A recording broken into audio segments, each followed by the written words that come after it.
Hello everyone, this is Jim Lucy, Editor-in-Chief for Electrical Wholesaling and Electrical Marketing with episode number 96 of the Today's Electrical Economy podcast series sponsored by Champion Fiberglass. Champion began producing epoxy fiberglass and conduit in 1988 and in 1989 developed the first conduit from epoxy resins that had flame resistance and low smoke characteristics. This met the most stringent codes and specifications. Episode 96 will take a look at some more survey results from the Top 150 Distributors survey. We'll also give you a look at some of the distributors that are involved with large construction projects and also the leaders in sales per employee. We'll also have some interesting commentary on what's happening with copper prices from John Gross, the publisher of the Copper Journal. As usual, we'll provide some insight into what's going on in the U.S. economy through 5 key weekly economic indicators. Initial unemployment claims at the state level, rail freight car traffic, the Baker Hughes rig count, oil prices, and copper prices. Our thanks again to Champion for sponsoring this podcast series in 2024.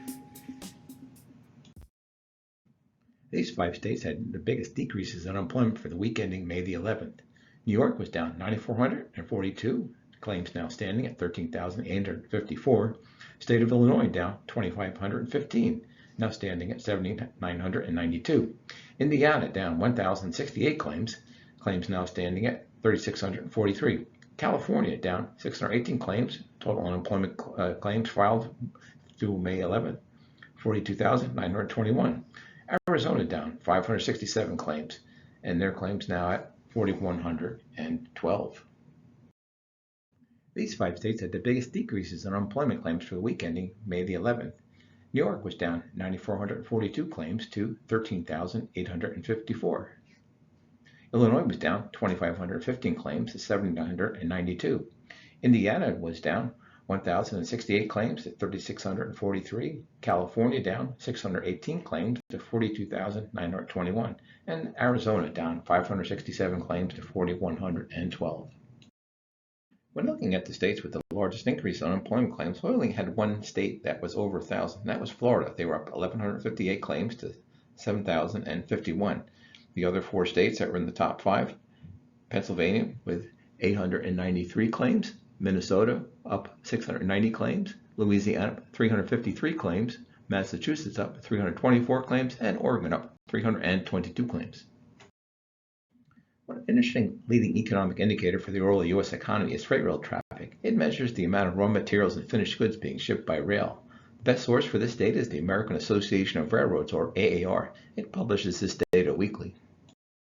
In the most recent week, total U.S. weekly rail traffic was 468,748 carloads and intermodal units. That is up 0.6% compared with the same week last year.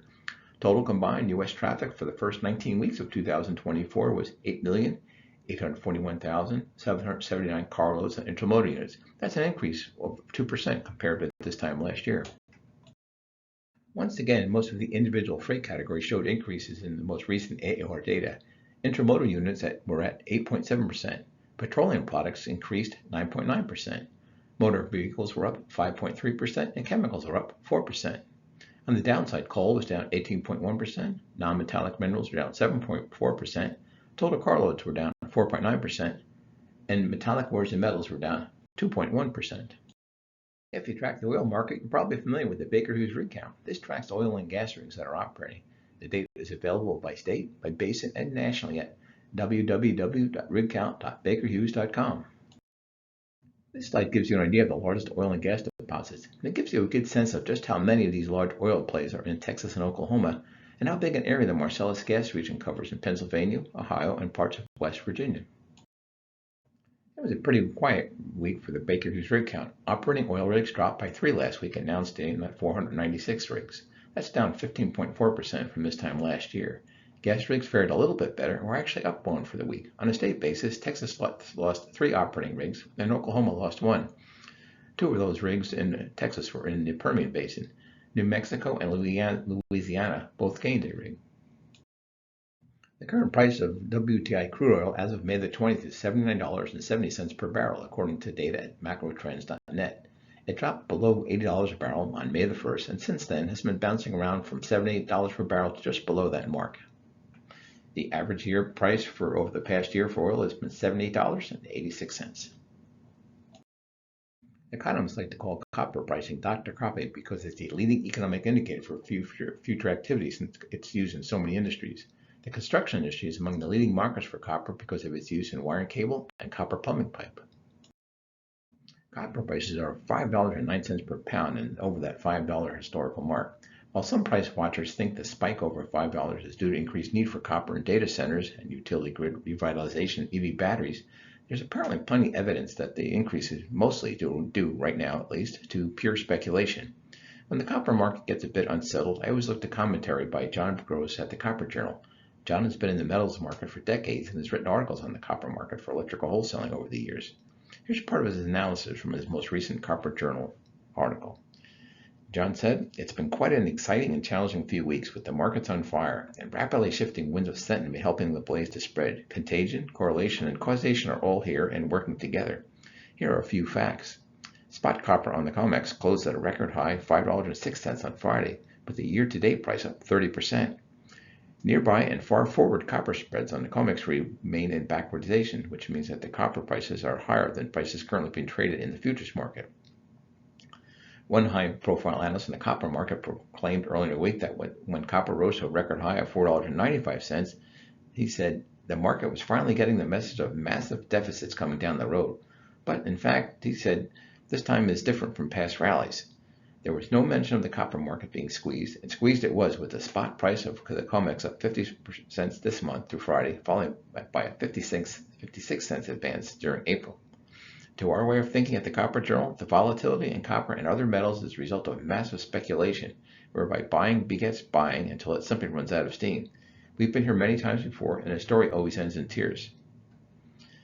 The last Copper Journal report stated that copper was on the verge of entering the twilight zone, and last week it seemed like we finally crossed into it. There's no telling how high the market will go or what will make the bubble pop, but pop it will. You can get more of this type of analysis from John and information on subscribing to the Copper Journal at www.copperjournal.com. One of my favorite parts of surveying the nation's largest electrical distributors for our top 150 list is learning about the construction projects they're working on. Their responses are a pretty good reflection of the type of work going on, and I'm always impressed with the variety and scale of the construction projects they're involved with. Let's take a look at a few of them. The next two charts I'm going to show you have the distributors who have been working with data centers. They're highlighted in blue because that really stuck out to me with this year's data more than I've seen in the past. So there was quite a few data centers, also some chip plants, also EV plants, as you can imagine. But look, just going down some of the projects on the list here. Access Electric Supply, Renton, West Virginia, said they're working on 2 hospitals and numerous data centers. American Electric Supply, Corona, California, working on large warehouse buildings to support the Los Angeles and Long Beach port, along with healthcare and mental care facilities. Atlantic Coast Electric Supply across the country from the folks over on the West Coast there. They're working on 2 Google data centers and a very large battery plant in Savannah, Georgia. Border states working on data centers, EV component manufacturing facilities, utility infrastructure, transportation, and chemical processing. Butler Supply in St. Louis is working on a Boeing plant addition. And Cincinnati CVT Company looking at the new bridge over the Ohio River that's planned construction to begin in 2025. CE US Inc., West Columbia, South Carolina, in the utility market, involved with data centers, EV manufacturing, and other related projects. Central Supply Company in Indianapolis is working on the Indiana University Health facilities, along with data centers. D&S Electrical Supply in Pocatello, Idaho, work on the Bay facility in Soda Springs, Idaho, and the Idaho National Lab. As you can imagine, folks at Dulles Electric Supply Corp, located in Sterling, Virginia, right in the largest concentration of data centers in the entire country. That was a 2-word answer for them. Data centers is a big project they're working on. Middle of the country, Echo Group, the Council and Bluffs, also a big area for data centers. Eckert Supply in Corydon, Indiana, working on Fluor's Blue Oval EV plants and Meta facility. In North Carolina, Electric Supply and Equipment in Greensboro, they're working on Toyota's plant, Wolfspeed, Boom Supersonic Jets, VinFast, Korean manufacturer in the EV market. Facility Solutions Group, based in Austin, but with projects all around the country, working on the Helix Health and Life Insurance Life Science Exchange in New Jersey, and the Lionsgate Studios in New Jersey, near the Jersey Shore. Franklin Empire up in Canada, near Montreal, we're working on hospital, battery plants, and Ontario power construction. And in New York City, G&G Electric Supply, working on the J.P. Morgan Tower at 270 Park Avenue and the Gateway Tunnel project under the Hudson River. In the utility market in Georgia, Gresco Utility Supply, working on the Electric Cooperative's fiber to the home projects. Hine Electric Supply, West Allis, Wisconsin, working on a Microsoft project. Independent Electric Supply in Billerica, Massachusetts, in the outskirts of Boston, working on a biospace lab and college projects. Here's a few more projects that I found interesting. In Huntsville, Alabama, Inline Electric Supply, working on an FBI project and a project with Facebook. In Jacksonville, Florida, Jackson Electric Supply is working on the Four Seasons Resort project there, and that's part of the Jacksonville Shipyards redevelopment project. It sounds like a multi-billion-dollar deal going on there. In Houston, Lone Star Electric Supply Company working on the Samsung and Texas Instrument chip plants. In Ohio, Mars Electric working on the major Cleveland Clinic new construction projects in the city of Cleveland. In Sterling Heights, Michigan, Metro Wire and Cable working on automotive and solar projects. Nassau National Cable out of Great Neck, New York, a specialist in wire and cable working on the California High-Speed Rail, the Vineyard Wind Project, the Choke Cherry and Sierra Madre Wind Energy Project, and ongoing data center development. In Canada, O'Neill Electric Supply, Woodbridge, Ontario, working on multi-use high-rise condos in the Greater Toronto area, and a forecast is for 500 more condos to be added there in the next 6 years. Schwing Electric Supply on Long Island, hospital renovations, Brookhaven National Labs, and Amazon Logistics Center, and multi-unit dwellings. Service Electric Supply in Romulus, Michigan, working on the University of Michigan's critical care tower, so one of our largest healthcare projects going on in the country right now. Standing Electric Supply, Pratt, Kansas, working on a battery plant and a data center. Swift Electric Supply Corp. in Teterboro, New Jersey, working on the Gateway Tunnel under the Hudson River. Van Meter, Cedar Rapids, Iowa, working on data centers. Warner Electric Supply, Appleton, Wisconsin, also working on Microsoft Data Center. Wesco gave quite a bit of detail on some of their large projects. I'm just going to read you from their response. They said Wesco has booked more than $250 million in large projects in just Q1 2024 alone, including a $30 million contract to support the world's first zero carbon emissions integrated ethylene cracker. A major electric vehicle manufacturer has awarded Wesco a $100 million contract to provide power distribution units, fiber optic cable, cabinets, and other data center materials. And a national renewable contractor has partnered with Wesco on a $125 million 5-year contract to deliver high voltage breakers for a renewable project. For many years, electrical wholesaling has ranked and broken out the full line and special distributors with the highest reported sales per employee figures. This year, we had 62 full liners providing sales and employee data. The annual average sales per employee figure for these companies was $971,254. Let's take a look at the list of distributors with the highest sales per employee figures. To start, we have the electrical distributors, the full liners, with the highest sales per employee figures for 2023. There would have been some other companies on this list in addition to them, but they had asked to have their sales information held confidentially. At the top of the list, and in Renton, Washington, is the first time on our electrical wholesaling's top 50 list, Access Electric Supply, with sales per employee figure of $3,333,333. In Ontario, O'Neill Electric Supply came in at $1,682,758. And Jackson Electric Supply, Jacksonville, Florida, $1,682,335. Benfield Electric Supply, Mount Vernon, New York, came in at $1,293,233.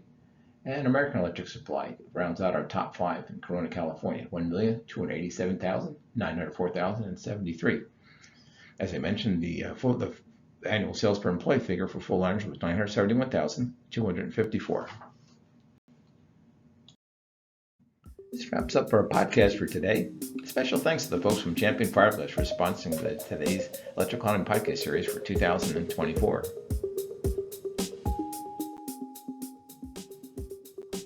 Please contact me if there's any other type of economic data you'd like us to cover in these podcasts. Our next presentation will be on June the 3rd. So until then, be happy, be healthy. I look forward to talking with you in a couple of weeks.